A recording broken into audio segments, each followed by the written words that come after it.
Reels वाली बहू। प्रज्ञा को रील्स बनाने का बड़ा ही क्रेज है और वो दिन भर रील्स बनाती रहती है। खाते पीते घूमते फिरते घर में कॉलेज में रील्स बनाने के कारण प्रज्ञा पूरे कॉलेज में हाईलाइटेड है। जहां उसकी रील्स सभी को पसंद आते हैं, वहीं मनीषा चिंता में डूबी रहती है। एक रोज जब खाते हुए प्रज्ञा रील्स बना रही होती है, तब मनीषा कहती है, 1 मिनट भी चैन नहीं है इस लड़की को। ये नहीं कि खाना तो आराम से खा ले, लेकिन नहीं, अरे थोड़ी देर रील्स नहीं बनाओगी तो आसमान नहीं टूट पड़ेगा। अरे मम्मी, इसी को तो कहते हैं डिटर्मिनेशन। तुम नहीं समझोगी ये सब। हे भगवान, इस लड़की को सद्बुद्धि दे। जब देखो तब टेढ़ा बाका मुंह बनाती रहती है। मनीषा की बात का प्रज्ञा पर जरा भी असर नहीं होता और वो खाते खाते रील्स बनाती रहती है। दिन बीतने लगते हैं और देखते देखते प्रज्ञा का कॉलेज भी खत्म हो जाता है।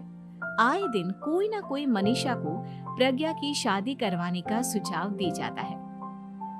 सब ठीक ही कहते हैं, प्रज्ञा की शादी कर देनी चाहिए। अपने घर के काम काज में व्यस्त हो जाएगी तो खुद ही ये रील्स और नाच गाना बंद हो जाएगा। मनीषा और प्रेम प्रज्ञा के लिए एक अच्छा लड़का ढूंढने लगते हैं और तभी विकी का रिश्ता प्रज्ञा के लिए आता है, जिसने प्रज्ञा को उसकी रील्स देखकर पसंद कर लिया था।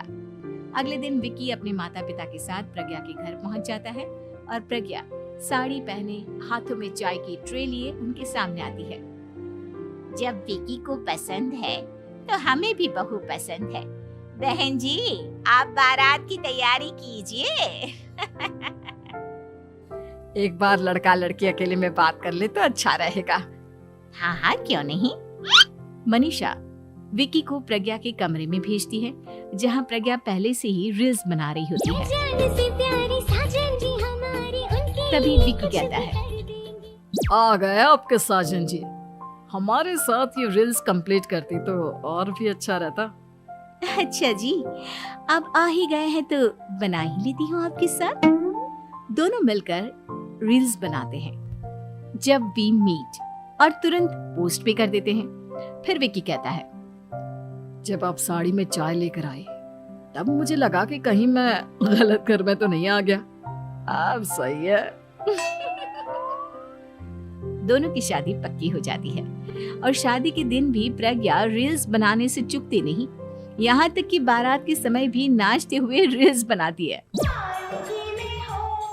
सभी लोग प्रज्ञा की तारीफ के पुल बांध देते हैं और प्रज्ञा नाचती गाती अपने ससुराल चली जाती है। सब कुछ अच्छा चल रहा होता है।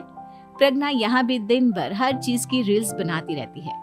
लेकिन कुछ दिनों के बाद जब सुनीता कहती है, बहू, ये रील्स के साथ साथ कुछ काम भी कर लिया करो। वैसे तुझे और क्या क्या बनाना आता है?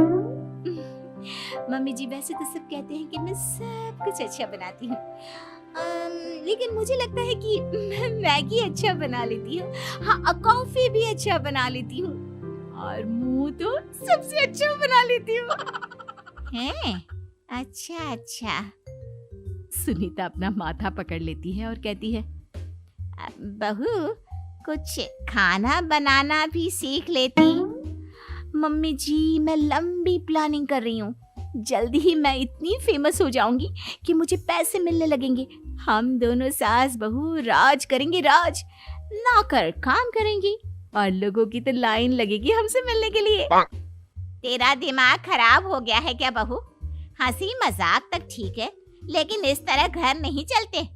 जितना जल्दी हो इस घर के तौर तरीकों को सीख लो। प्रज्ञा मुंह घुमाकर चली जाती है और तुरंत उसी वक्त एक रील बनाती है। ये देख सुनीता का गुस्सा 7वें आसमान पर चला जाता है और विकी के घर आती ही सुनीता उसे सब कुछ बताती है। विकी भी अब प्रज्ञा की इन हरकतों से परेशान हो जाता है। तुम टेंशन मत लो मम्मा, मैं देख लूंगा। विकी कमरे में जाता है तो देखता है कि प्रज्ञा रील्स बना रही है। विकी बड़े ही प्यार से प्रज्ञा से कहता है, प्रज्ञा, इन सब के लिए मैं तुम्हें मना नहीं कर रहा हूँ, लेकिन फिर भी हर वक्त तो ये अच्छा नहीं लगता ना। समझने की कोशिश करो, मुझे भी तुम्हारा थोड़ा वक्त चाहिए। मैं जब ऑफिस से आता हूँ तो मुझे समय देने की जगह इसी में लगी रहती है।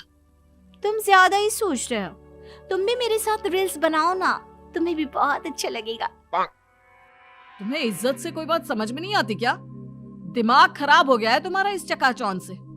अगर तुमने अपना रवैया नहीं बदला तो मैं तुमसे दूर चला जाऊंगा।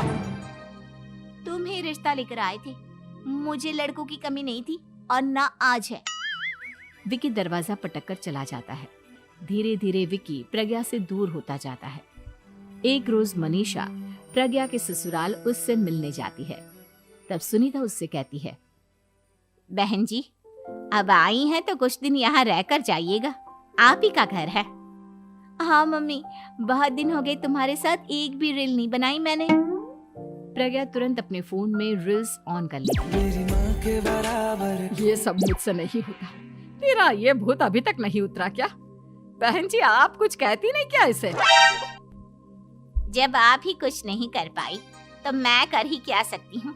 सास तो वैसी ही बदनाम है। शाम को घर की लाइट चली जाती है और मनीषा प्रज्ञा से कहती है, मेरे घुटनों में बहुत दर्द हो रहा है, तू लाइट का कुछ इंतजाम करना बेटा।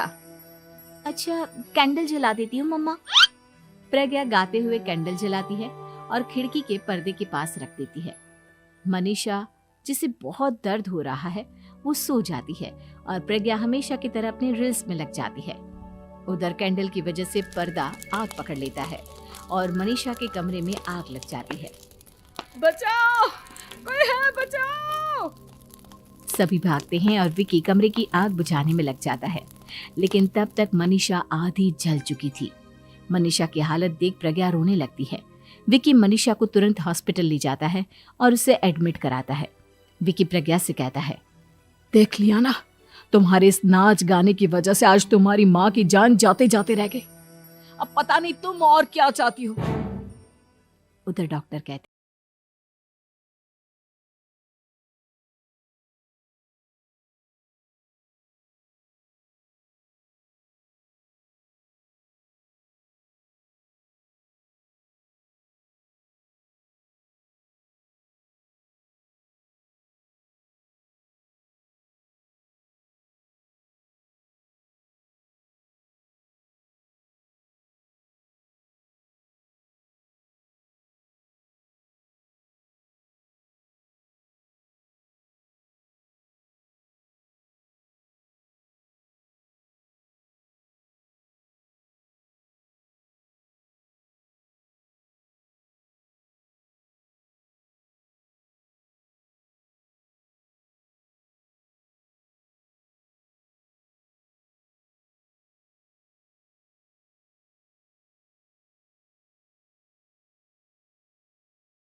देती है और पूरी तरह से अपने घर में लग जाती है।